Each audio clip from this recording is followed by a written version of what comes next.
Cool story, bro. More ponies! I need more ponies. Written by Shadow Flame. Read by no one, nobody, and others.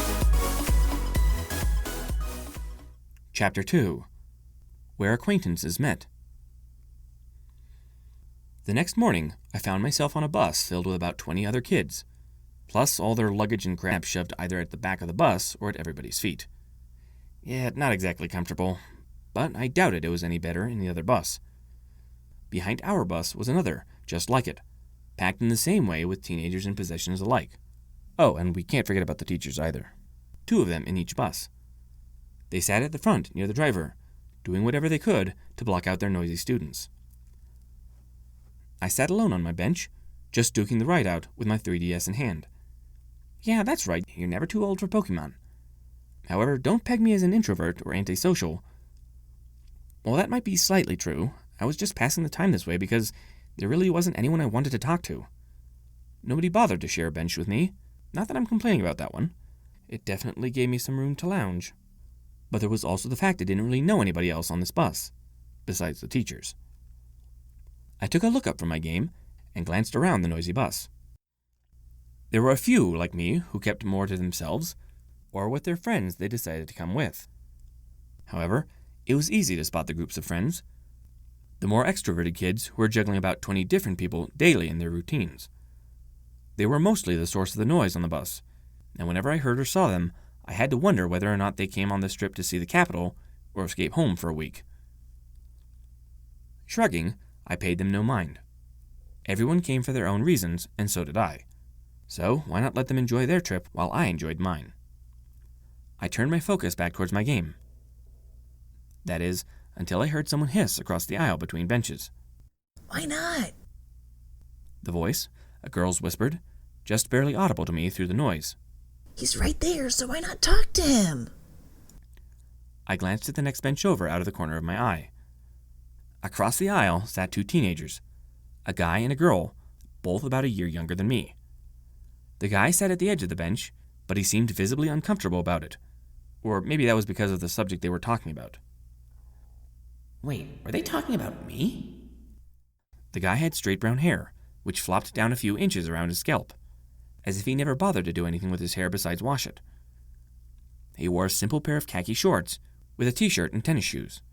His face seemed softer compared to the other high schoolers, and his eyes seemed to have some timid look in them. He was glancing warily from me to the girl he shared the bench with, and back again. I had to glance back down at my game again, otherwise they would have noticed me watching them, and that situation is always kind of awkward. But there was no denying it, they were talking about me. But what for? He definitely seemed like the type that got picked on a lot in school, but I wasn't one to judge on stereotypes. The girl, however, seemed like the exact opposite from the guy. She was much tanner, with sharper features across her face, as well as eyes that didn't betray the rest of her demeanor. Her hair was cut down to only a few inches and stood spiked upwards. If it wasn't for her clothes, it could have been easy to mistake her for a guy. She wore a purple tank top, jean shorts cut in the middle of the thigh, and strap-on Velcro sandals. The girl was giving the guy next to her a hard look, as she whispered, annoyed, Look, you wanted to make new friends on this trip, not just latch on to me like you did all year at school. I know. the guy mumbled back. But I can't make friends as easily as you. The girl deadpanned back. I don't have any friends. The guy opened his mouth to voice otherwise. Besides you. The girl added, shutting him up. She sighed in annoyance. You know what? You asked me to help you make some friends, so that's what I'm gonna do.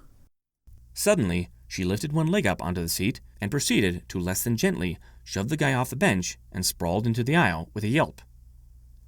Thankfully, for the guy's sake, the bus was full enough with chaos that no one really paid any mind to his fall. He quickly stood up again, only to find the girl was now lounging on the bench with her feet taking up where he'd been sitting before. She smirked at him with a demure smile. Go find someone else to sit with, and you're not allowed back on this bench until you're buddy-buddy with them. Got it? What? The guy exclaimed. But you can't. Hey! the girl snapped back pointedly. No arguing about this. So help me, I will get you to meet someone you could hang out with before we get to D.C. tonight. Now go on, shoo! The guy just stared at her, most likely in horror, but I couldn't quite see his face from where I sat. Needless to say, those two were an odd duo. It kind of made me wonder just how those two became friends in the first place. I glanced sideways at the guy, who was looking around the bus for an available seat, probably to see who would be likely to get along with him. But lo and behold, after a few moments of timid looks around the bus, he reluctantly took the seat by me on my bench. Well, I wasn't exactly complaining, since I did hear most of his conversation with that girl. This guy was just looking for another friend on this trip. He seemed like a nice enough person, albeit a somewhat timid one. Oh well, I kept on playing my game, waiting for the guy to speak up. I mean, he did mention he wasn't very good at making friends, but I was hoping I could help him see it wouldn't be that hard. Or at least, not that hard with me. He seemed really nervous about it, so why not give him a confidence boost? He wasn't that bad at making friends, was he?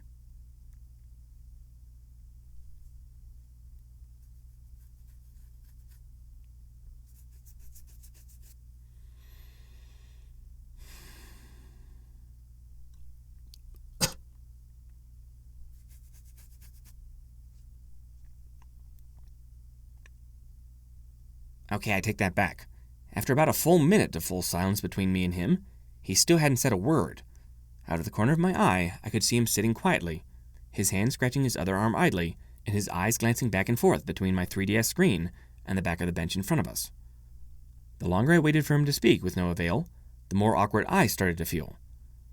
I hated to admit it, but this guy was a terrible icebreaker. But then again, so was I. Not nearly on his level. But thankfully, the agony of the awkwardness had extended to the next bench over, and I saw the girl who had booted the guy off the bench proceed to full-on facepalm. Oh, for the love of. To both mine and his surprise, she stood up in the aisle, giving the guy a peeved look that read, Seriously? She then glanced back at me. Hey, buddy, you got a sec?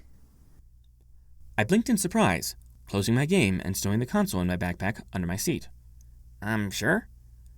The guy glanced up at the girl with an astonished look on his face. Fiora, what are you doing? I told you. I've Got this? The girl, Fiora, finished. Sorry, Dale, but at this rate, you wouldn't have even said hi to him before we reached Virginia. 5 minutes of that was way too painful to watch. Fiora glanced towards me. What's your name? I'm Lyle, I replied. Fiora nodded, throwing an arm around Dale's shoulders. Well, Lyle, I'd like you to meet my socially helpless friend Dale. Dale muttered under his breath peevishly. I'm not helpless. Sure. Fiora replied dismissively, glancing back towards me. So here's the deal. Dale here doesn't know anybody on this trip besides me, but this poor guy needs someone to lean on. And since girls and boys are going to be separated at the hotel, he needs a friend to be with. So how about it? Think you can be Dale's buddy for the trip? Well, that's one way to make a friend. Just have someone ask for you. But I doubted if I hadn't already heard their previous conversation, I would have been confused as frick. But still, I managed a friendly smile. Sure. Fiora, looking satisfied, proceeded to then flop back down on her own bench, as if our brief interaction hadn't even occurred. I turned back to Dale, who looked more peeved than before. Well, since we've been, properly introduced, might as well actually talk to him. So, how's it going? Dale simply huffed, crossing his arms. Fiora's always treating me like a little kid. It's driving me nuts. I nodded a bit. Yeah, quite the friend you've got there. She certainly seems more out there. Way out there. I added to myself. Although I still think Angela still has Fiora beat there. Dale blinked in surprise, glancing towards me. He immediately grimaced, as if he had just realized he had said that out loud. Yeah. He glanced away, slightly embarrassed. But I guess I understand why she treats me that way. Our parents were friends, so we ended up friends too. I've known her as long as I can remember. All the while, he looked even more uncomfortable the longer he talked about it. That's cool, I replied, wanting to change the subject. So, what do you do for fun? Dale glanced back at me, his discomfort vanishing as he thought to himself. I don't know. I like reading, I guess. Reading what? Dale shrugged. Anything, I guess. My dad has a bunch of books in his study, so I tend to hang out there. He bit the inside of his lip. People think I'm weird, though, because I like reading documentaries as much as any novels, even when it wasn't for school. I blinked in surprise. Really? Yeah, I never heard the end of it in middle school. Dale frowned momentarily. It sounds weird, doesn't it? A little. I admitted. But hey, not everybody likes the same things. Heck, you'd probably think I'm weird too. Dale raised a cautious eyebrow at me. What do you like to do for fun? I grinned sheepishly. History, which is my all-time favorite subject, and video games. And not to mention the occasional transformation into a pony. Yep, can't get any weirder. Wait, I take that back, and I doubt I even need to explain why. Dale looked at me in surprise. History? That's odd. I hardly hear anybody say they like that class. I scratched the back of my head, chuckling. I know, right? But anything in history has always kind of clicked for me. It's like hearing a story you really like and remember later, except it happened centuries and millennia ago. Dale bit his cheek in thought, crossing his arms. I never really thought of it like that. But then again, history wasn't exactly my favorite thing to read. What's your favorite then? Well, mainly science, I guess. I like learning how the world works. It's kind of amazing. A small smile came to his face. Biology and physics are my favorite classes even. That's cool, I replied, glad to see Dale actually break a smile. I chuckled sheepishly. I'm actually not all that good at physics, but that's just because I'm not good with numbers. I let out a laugh. The same thing goes for girls as well. Celestia knows how I have a girlfriend now. Oh. Wait. Did I just say that? Dale stared at me in surprise. Wait, Celeste, you're a brony? I grinned mirthfully. Oops. Yeah? Dale paused for a moment before lowering his head, embarrassed. I'm one too, but I don't like mentioning it. A few guys in my neighborhood found out I watched ponies and picked on me. Yeesh, I feel your pain. I sympathized. I spared a glance towards Fiora, who was still lounging on the other bench, earphones blocking out all outside noise. Is Fiora? Dale shook his head, chuckling slightly. No way she'd watch something like that. Not even with me. Oh well. I shrugged, reaching into my bag for my 3DS. Hey, you like Pokemon? The next few hours passed by swimmingly while in Dale's company. In that time, I learned he was actually a pretty cool guy. You know, the type of person I could easily get along with. I had thought him completely timid at first, but after talking to him for the first while, he began to visibly relax. We talked about subjects between home, school, and even just strange or interesting sights passing by in the window. After an hour or two, he seemed to be more or less out of his shell around me. Heck, even Fiora jumped into the conversation once in a while from across the aisle, and I got to know her a little better as well. By the end of the ride towards D.C., I had learned quite a bit about both of them. Dale wasn't really as timid as I had thought him to be, just very uneasy when it came to social interactions with strangers or acquaintances rather than friends. Other than that, he was pretty much a normal guy. His love for science rivaled my own towards history, and he knew quite a bit more about other subjects, including details I had never heard in the classroom. He was pretty well versed in a few of my favorite video games, though understandably he didn't play those a lot. He said he'd rather read, but a good few rounds of Smash Bros. Or something else was a welcome break. As for Fiora, she definitely seemed like Dale's opposite, though I say that in the best way possible. I don't mean that Dale's kind while Fiora's a jerk. It's more like opposites in personality and character. During the occasional times she joined into the conversation, I learned she liked more physical things like sports, though more specifically, anything on wheels. Thanks to the rules for the trip, she had to leave her bike at home, but both Dale and I could tell she was pretty pissed about it. From what Dale told me, Fiora could pull off many a trick with quite a few wheels, though her bike was her favorite. The whole bus ride was spent talking to those two, from everything like school, interests, expectations of D.C., movies, and everything in between. But pretty soon, our buses reached their destination, a hotel just at the edge of Virginia's border with the capital. After that, the teachers wasted no time in ushering everyone to grab their stuff and head up to our reserved rooms. Fiora left the bus first with the other girls, while Dale stuck with me, and we followed the other guys up to our rooms. There were about 20 guys on the trip, so the teachers crammed us into 2 large rooms, and we started unpacking and grabbing any decent places to sleep before any of the other guys took them. Thankfully, Dale and I were able to grab a couch and a recliner in the midst of the chaos. I let Dale take the couch while I grabbed the recliner, although Dale seemed a bit uncomfortable still as we put our stuff in order. "What's wrong?" I asked, catching his wry expression. He shook his head. Nothing. It's just, I never really slept in the same place with people I don't know. I guess I'm just a bit self-conscious. Don't worry about it. I reassured him, throwing a pillow onto my recliner. It's not like they're going to try anything while you're asleep. I paused for a moment. Heck, if that happened, I think Fiora would probably go ham on them before the teachers hear about it. Dale winced slightly. That's not a pretty picture. He smiled, though still slightly unnerved. Thanks anyway for trying to reassure me. No problem. However, just then, I heard my cell phone ring in my pocket. I pulled it out and checked who was calling. Incoming call from Angela. Well, I guess that's nice timing, if anything, although I wasn't expecting Angela to call me at all today. I glanced back towards Dale. I'm going to step out to take this. He nodded in reply, turning back to his duffel bag. Meanwhile, I stepped out into the hallway and accepted the call.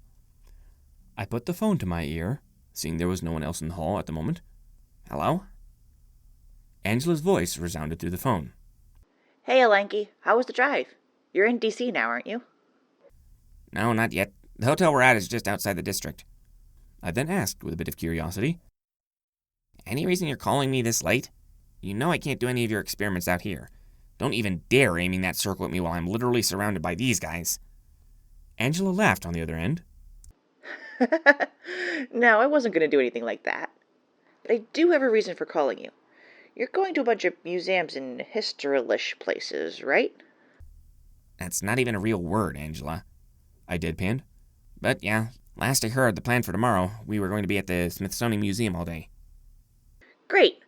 While you're there, I want you to try and find something for me. I raised an eyebrow at that. Angela's not usually this interested in history. Unless... What is it? I asked. She cleared her throat, ready for a long explanation. Well, a while ago, I thought it was strange that only the circle transformation magic I found online had been the only kind I've ever found that ever worked. But why not anything else? All magic, whether fake or real, comes from an individual craft. And if the transformation spells work, then it's more than likely that if I found this particular craft it comes from, there would be more spells that could actually work. And what did you find? I asked. Not much. Angela replied, a bit sourly. For a few weeks, I searched on and off for any leads back to the Transformation Circle's creator, but I always turned up with nothing. Even the site where I found the Transformation Circle before, it was taken down a few weeks ago for some odd reason. I wasn't able to find any leads. At least until tonight. Really? I blinked in surprise. Really? Angela replied. Have you ever heard of the Salem witch trials? Yeah. Asking that to a history nut like me was like asking if I've ever heard thunder during a storm. It was a big conspiracy massacre that happened in early Massachusetts. From what I remember, about 20 people were executed after being accused as witches. Exactly. And the transformation circles are witchery. Wait, are you saying they were the ones that created that spell? No, back when America was being colonized, there were plenty other witch hunts in the other colonies, not just Massachusetts. And from what I've found, the witches that created the circle came to America just before the Revolutionary War broke out, to Virginia. I raised an eyebrow. That's interesting. But how do you find that out? A lot of searching the web. You can basically find just about anything if you dig deep enough. She replied, chuckling for a moment. But information on these guys isn't very obvious. You'd have to know the mechanics of their magic to be able to identify who they were, even more so if you're reading from vague online sources. I nodded slowly. Okay, I think I'm catching on. You want me to see if I can find any vague hints towards magic that anybody except us would overlook in the Smithsonian? You want me to find more information on these guys? Yep, Angela happily replied. they definitely had more magic with them besides transformations, and I want to find it. What better place than to look in one of the biggest history nerd expos in the world? I grimaced. You just added nerd in there to peeve me off, didn't you? Well, we're both nerds in different fields. Take it as a compliment. Angela snickered on the other end. But here's something else that might help you with your search. The people who made this type of witchcraft, it said they were very family-oriented. They kept almost all their secrets within their immediate family, with a very close eye on them. It wouldn't hurt to guess they kept their magic in the family as well. I nodded. Got it. Just look for any mention of secretive families, and one of them would most likely be the guys we're looking for. Yep, you got it. Good luck searching tomorrow. Meanwhile, in the musty workshop, filled in its corners by cobwebs that glinted slightly beneath the light of a single light bulb hanging from its ceiling, came alive by sparks flying occasionally above the roar of a power tool. The only man in the room wore a welding mask and rough leather gloves as he worked with absolute precision and care. Wait, Angela? Yes, Lyle? The man kept his eyes trained on his little project before him, his hands working steadily and slowly. He couldn't bear to make a mistake now, or else he would have to scrap it. Messing up now would cost him what little precious time he had. It had to be finished by tonight, and after carving this glyph for hours, he wouldn't have enough time to start it over again, should he create a flaw. This family of witches you mentioned, do you think they're still, alive? Do their descendants have their same magic with them? I'm not sure. It's possible there's a secret family of witches somewhere in the world. Maybe somewhere in the country. The man cut off the power to his power drill, lifting it away from the sheet of metal before him. He picked up the sheet, which was about the size of his palm, inspecting it closely. To his relief and silent satisfaction, the circle glyph had been fully completed, without so much as a scratch out of place. It was perfect. Although, Lyle, it's also possible this family died out, or just separated, and its secrets of magic disappeared over the generations. But if there's an actual source of magic another power man could use in this world, why would it die out or just vanish? The man grabbed a glove from the edge of the table. The one he had used before on that man. Marcus, wasn't it? Either way, the glyph had been tweaked to suit the man's needs, and with a few clicks, the metal sheet was attached to the back of the glove. I don't know. The man grinned viciously as he pulled the glove over his hand, feeling as his chi flowed through the glyph softly with a hum, his eyes glinting with a manic glee. Finally, tomorrow, a test run is in order.